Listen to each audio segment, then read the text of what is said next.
Hello everyone, welcome to my channel. I am Neel Kamal and today we will learn class 9 Democratic Politics 1. ये Democratic Politics 1 ये book है, इसी को हम class 9th में पढ़ते हैं। और Democratic Politics 1 की जो बुक है ये मैं आप लोगों से कहना चाहूँगी एक चीज़ कि आप जब कभी भी बुक खरीदें तो लेटेस्ट एडिशन की खरीदें। लेटेस्ट एडिशन की बुक आप कैसे चेक करेंगे ये मैं आपको बता दूं। ये देखिए फर्स्ट पेज जब आप पलटेंगे तो इस जगह पे आप देख पा रहे होंगे, इस जगह पे लेटेस्ट एडिशन लिखी होती है। जैसे ये बुक जो है ये 2017 की है, इसका मतलब ये भी थोड़ी सी पुरानी बुक है। और लेटेस्ट एडिशन की बुक लेने में इसलिए बोलती हूँ क्योंकि समय के साथ साथ सिलेबस में कुछ ना कुछ चेंज हो जाता है, तो कई बार बच्चे कंफ्यूज हो जाते हैं। यदि वो पुरानी बुक पढ़ते हैं तो वो कंफ्यूज हो जाते हैं कि ये चैप्टर पढ़ना है या नहीं पढ़ना है, और गलती से वो उस चैप्टर को पढ़ लेते हैं जो कि उनके सिलेबस में होता ही नहीं है। इसीलिए अभी के हमारे सिलेबस में जो चैप्टर्स है वो मैं आपको बता देती हूँ। जो फर्स्ट चैप्टर है वो है what is democracy, Y democracy. इसमें डेमोक्रेसी क्या है और क्यों डेमोक्रेसी जो है वो बेस्ट फॉर्म ऑफ गवर्नमेंट है, इसके बारे में हम लोग डिस्कस करेंगे। और जो दूसरा चैप्टर है that is constitutional design. Constitutional design में हमारा जो कॉन्स्टिट्यूशन है उसको किस तरह से डिज़ाइन किया गया है, कैसे उसको बेहतर बनाया गया है, कहाँ कहाँ से किस किस देश से कौन कौन से आइडियाज़ लेके अपने कॉन्स्टिट्यूशन में डाला गया है और उसे बहुत ही खूबसूरत बनाया गया है। जो थर्ड चैप्टर है वो है electoral politics, that is all about elections. ये बहुत ही इंटरेस्टिंग चैप्टर है, जब आप पढ़ेंगे तो बहुत ही मज़ा आएगा। फोर्थ है working of constitution. Working of constitution जो है इसमें मेनली जितने भी गवर्नमेंट के ऑर्गन्स हैं उनके बारे में पढ़ाया गया है। द लास्ट चैप्टर है डेमोक्रेटिक राइट्स। तो पिछले साल इस चैप्टर को सिलेबस से रिमूव कर दिया गया था, लेकिन फिर भी हमने इसे पढ़ा था और बल्कि हमारे पास ज़्यादा वक्त था, हमने बहुत ही बेहतर तरीके से इसे पढ़ा था। इसीलिए इस चैप्टर को ज़रूर से पढ़ना है, चाहे इस बार भी वो हमारे सिलेबस में सीबीएसई की तरफ से आए या ना आए, पर इस चैप्टर को ज़रूर से पढ़िएगा क्योंकि हमें इस चीज़ से अवेयर होने की ज़रूरत है कि हमारे पास कौन कौन से राइट्स हैं। और कई बार हम कोई कदम सिर्फ इसलिए नहीं उठा पाते क्योंकि हमें पता ही नहीं होता कि ये हमारा अधिकार है भी या नहीं। तो बहुत ही इंटरेस्टिंग चैप्टर है। और ये जो क्लास 9 का डेमोक्रेटिक पॉलिटिक्स है ना, ये उन बच्चों के लिए बहुत ही आसान होने वाला है जिन्होंने क्लास 8 में एसपीएल को बहुत ही अच्छे से पढ़ा है। क्योंकि एसपीएल यदि आपने बहुत अच्छे से पढ़ा है क्लास 8 में तो ये ऑलमोस्ट एक तरह से आप कह सकते हो कि रिवीजन है, उसको बेस बना के कुछ कुछ समझाने की कोशिश की गई है, बाकी सारी चीज़ें एज इट इज़ हैं। तो बहुत ही मज़ा आने वाला है ये पढ़ने में। तो हम लोग स्टार्ट करते हैं अपने फर्स्ट चैप्टर से, that is what is democracy and Y democracy. Democracy क्या है और क्यों डेमोक्रेसी होनी चाहिए, इस विषय में हम लोग डिस्कस करेंगे। तो जो हमारा चैप्टर स्टार्ट होता है वो एक्चुअली एक क्लासरूम सिचुएशन है। उस क्लासरूम सिचुएशन में एक टीचर हैं एंड फ्यू स्टूडेंट्स हैं। और नॉर्थ ईस्ट की एक टीचर हैं, मैम लिंगदो नाम है, और स्टूडेंट्स हैं मेरी, रेब्यांग एंड योलांडा। एज़ यूजुअल बच्चे जैसे पढ़ना नहीं चाहते, तो ये बच्चे भी हैं जो कि मैम कुछ भी बोल रही हैं तो उसमें कुछ ना कुछ ऑब्जेक्शन डाल रहे हैं और कहते हैं कि ठीक है, ये पढ़ने की क्या ज़रूरत है, इसे डिफ़ाइन करने की क्या ज़रूरत है, इसका ओरिजिन जानने की क्या ज़रूरत है, ऐसा करने की क्या ज़रूरत है, वैसा करने की क्या ज़रूरत है। और मैडम तो मैडम ठहरी, बिना समझाए मानने वाली नहीं है। इसीलिए मैम लिंगदो जो हैं वो बच्चों के सारे जितने भी ऑब्जेक्शन उनके आ रहे हैं उन सारे ऑब्जेक्शंस को वो क्लैरिफाई करती हैं। तो क्लासरूम सिचुएशन की चीज़ें हम लोग पढ़ लें क्या? चलिए उसको पढ़ती हूँ मैं।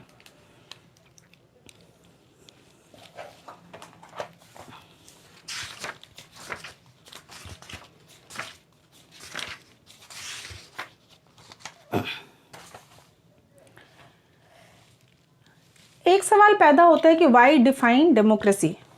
ये हमारा सब टॉपिक होगा, इसे मैं लिख देती हूँ।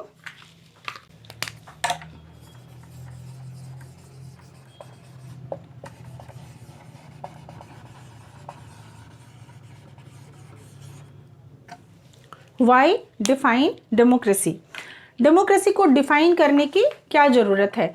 तो ये चूंकि क्लासरूम सिचुएशन है जिसमें मैम क्या कहती हैं और बच्चे क्या कहते हैं वो हम लोग इसी में पढ़ लेते हैं, ठीक है। Before we proceed further, let us first take note of an objection by Mary. She does not like the way of defining democracy and wants to ask some basic questions. Classroom में एक लड़की है मेरी जो कि इस idea को बिल्कुल पसंद नहीं करती कि डेमोक्रेसी को डिफाइन करने की क्या ज़रूरत है। उसका कहना है कि पहले तो हमने एक पूरा चैप्टर जो कि अब इसमें से रिमूव हो गया है, उस चैप्टर का नाम था democracy in the contemporary world. उस चैप्टर का नाम था democracy in the contemporary world. तो पहले एक्चुअली इस चैप्टर को पढ़ाया गया था और उसके बाद वाई डेमोक्रेसी की सवाल उठी थी। तो मेरी को इस चीज़ से बहुत ही ऑब्जेक्शन होता है कि ऐसा क्यों है कि पहले एक पूरा चैप्टर पढ़ा गया और अब हम लोग उसके डिफिनीशन के बारे में बात कर रहे हैं। तो ये आइडिया मुझे बिल्कुल भी पसंद नहीं आया, ऐसा मेरी कहती है और कुछ ऑब्जेक्शंस उठाती है। Her teacher Matilda Lingdo responds to her questions as other classmates join the discussion. जो क्लास के दूसरे बच्चे हैं वो भी इस डिस्कशन को ज्वाइन करते हैं, क्योंकि बच्चों की तो बात होती है कि भाई कुछ डिस्कशन चल रहा है तो उसमें पार्टिसिपेट कर लेते हैं, पढ़ना लिखना तो चलता रहेगा, है ना। तो मेरी क्या कहती है ये हम लोग देखते हैं। Ma'am, I don't like this idea. First, we spend one whole chapter discussing democracies in different parts of the world, and then we want to find out the meaning of democracy. I mean, logically, shouldn't we have approached it the other way around? Shouldn't the meaning have come first and then the example? अब देखिए बच्चों, यहाँ पे एक चीज़ तो ज़रूर हुई है कि फर्स्ट चैप्टर रिमूव कर दिया गया है, लेकिन जो बातचीत में जो कन्वर्सेशन हो रहा है स्टूडेंट और टीचर के बीच उसमें फर्स्ट चैप्टर का रेफरेंस दिया जा रहा है। तो कन्फ्यूज़न की कोई बात नहीं, यहाँ जस्ट एग्जाम्पल के लिए मैं बता दूं कि फर्स्ट चैप्टर को मद्देनज़र रखते हुए मेरी कहती है कि पहले तो हमने एक पूरा चैप्टर पढ़ा कि डेमोक्रेसी कैसे है वर्ल्ड के डिफरेंट पार्ट्स में, और अब हम ये क्वेश्चन उठा रहे हैं कि डेमोक्रेसी क्या है। क्या ये अदर वे राउंड नहीं होना चाहिए था कि पहले हम जानते कि डेमोक्रेसी क्या है और फिर उसके बारे में पढ़ते। तो मैम लिंगडो बहुत ही अच्छा एग्जाम्पल देती हैं। वो बोलती है, अच्छा टेल मी वन थिंग कि every day when you use something do you give it a name. क्या आप कुछ भी इस्तेमाल करते हैं तो क्या पहले उसको नाम देते हैं। लाइक जस्ट नाउ मैंने अभी ये स्टाइलस उठाया और लिखना स्टार्ट कर दिया, तो क्या मैं पहले इसको कहती हूँ कि ठीक है ये स्टाइलस है, ये वाइट कलर का है, इसमें एक कैप लगा हुआ है, इसको और इससे वाइट बोर्ड पे लिखने का काम करते हैं, ठीक है। फिर मैं कहती हूँ कि ये चश्मा है और इसको पहनते हैं। फिर मैं कहती हूँ कि यूज करने से पहले कि ओके ये एटीएम कार्ड है, या फिर ये चौक है। तो हम क्या हर दिन के लाइफ में ऐसा कहते हैं? क्या डेली लाइफ में क्या हम हर चीज को यूज करने से पहले उसको एक नाम देते हैं? क्या ये स्केल है तो पहले हम कहेंगे कि ये स्केल है और उसके बाद यूज करेंगे, फिर हम कहेंगे ये डस्टर है, फिर उसके बाद यूज करेंगे। क्या हम ऐसा करते हैं? तो हम ऐसा नहीं करते हैं।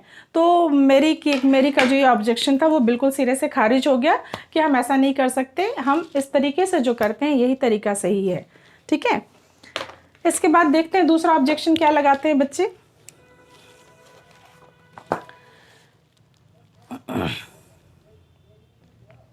ओके, मेरी फिर कहती है कि but then why do we need definition at all. मेरी का कहना है कि ठीक है डेमोक्रेसी है तो है, इसको डिफाइन करने की क्या जरूरत है, इसके डेफिनेशन की क्या जरूरत है। आगे देखिए मैम लिंगडो क्या कहती हैं। Lyngdoh ma'am, we need a definition only when we come across a difficulty in the use of a word. We need a definition of rain only when we wish to distinguish it from say drizzle or cloud burst. वो ये कहती हैं कि हमें definition की उस समय ज़रूरत होती है जब हम किसी चीज़ को किसी चीज़ से डिफ्रेंशिएट करने की कोशिश करते हैं, तब डिफिनेशन की ज़रूरत होती है और ये ज़रूरी है। सो The same is true for democracy. We need a clear definition only because people use it for different purpose, because very different kinds of government call themselves democracy. Ma'am लिंग दो ये कहते, देखिए मैम तो मैम है, ठीक है, उन्होंने दुनिया देखी है, उन्हें पता है कि ठीक है there are so many countries in the world who pretend themselves as a democratic country but in actual they are not. But ये बात बच्चे तो नहीं जानते हैं। तो मैम ने वही बताया कि इसे इसलिए अलग करने की ज़रूरत होती है क्योंकि बहुत सारे कंट्री हैं वर्ल्ड में, हम लोग आगे देखेंगे इसके बारे में, जो खुद को प्रिटेंड करते हैं कि हम तो डेमोक्रेटिक कंट्री हैं बट एक्चुअली वो नहीं होते। इसीलिए डिफ्रेंशिएट करना बहुत ही ज़रूरी है, ठीक है। अब एक रिब्यांग, एक दूसरा बच्चा है, वो भी इस डिस्कशन में कूद जाता है और वो कहता है कि but why do we need to work on a definition? The other day you quoted Abraham Lincoln to us. Democracy is a government of the people, by the people and for the people. We in Meghalaya always ruled ourselves. That is accepted by everyone. Why do we need to change it? अब ये दूसरा बच्चा रिब्यांग जो है वो ये कह रहा है कि ठीक है, आपने उस दिन तो एक डेफिनेशन दिया ही था।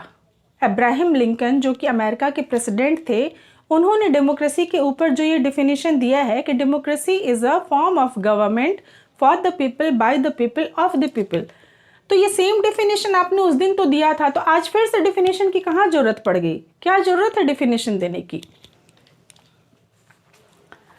Again ma'am Lyngdoh is saying कि आई to find this definition very beautiful, but we don't know if this is a best way to defining unless we think about it ourselves. We must not accept something just because it is famous, just because everyone accepted it.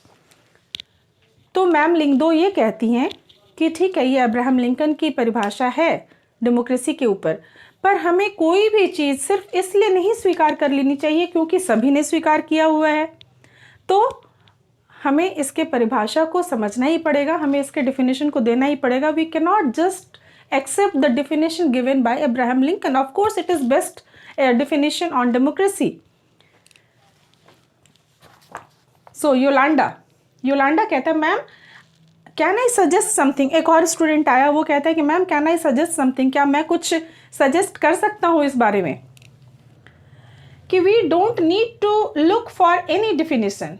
I read somewhere that the word democracy comes from a Greek word demokratia. In Greek, demos means people and kratia means rule. So democracy is the rule by the people. This is the correct meaning. Where is need to be debate? तो Yolanda कहता है कि ठीक है ma'am, इतने discussion की क्या ज़रूरत है? जब हम इसके ओरिजिन को देखें तो हम देखेंगे कि डेमोक्रेशिया वर्ड से इसकी उत्पत्ति हुई है। यहाँ डेमोक्रेशिया वर्ड से ये ओरिजिनेट हुआ है। तो डेमो का मतलब जो है वो लोग हैं और क्रेशिया का मतलब फॉर्म ऑफ गवर्नमेंट है। तो ठीक है, ये रूल बाय द पीपल है, तो इसको इतना डिस्कशन करने की क्या ज़रूरत है? क्यों नहीं हम एक्सेप्ट कर लें कि ठीक है, डेमोक्रेशिया जो है वो रूल ऑफ द पीपल है। अब मैम का जवाब क्या होता है देखते हैं। Lyngdoh ma'am, that is also very helpful way of thinking about this matter. I would just say that this does not always work. A word does not remain tied to its origin. Just think of computer. अब उन्होंने बोला कि ठीक है, origin हमने देख लिया, पर हम इसको भी नहीं एक्सेप्ट कर सकते क्योंकि हमेशा एक शब्द का एक ही अर्थ नहीं होता। अब जैसे हम एग्जाम्पल के लिए देखें तो कंप्यूटर को हम लोग एग्जाम्पल के रूप में ले सकते हैं कि कंप्यूटर जो है जब इनिशियली ये इन्वेंट हुआ था तो सिर्फ कंप्यूट करने के लिए इस्तेमाल किया जाता है, but nowadays we use computer for so many various reason, for so many reason. हम इस पे कैलकुलेट करते हैं, हम इस पे गाने सुन सकते हैं, हम इस पे प्रोजेक्ट वर्क करते हैं, हम इस पे पिक्चर देखते हैं। तो हम इसको सिर्फ इसलिए नहीं स्वीकार कर सकते क्योंकि इसका ओरिजिन ये है, क्योंकि समय के साथ साथ ओरिजिनली जिस वर्ड का जो मीनिंग था उसमें बदलाव आ जाता है।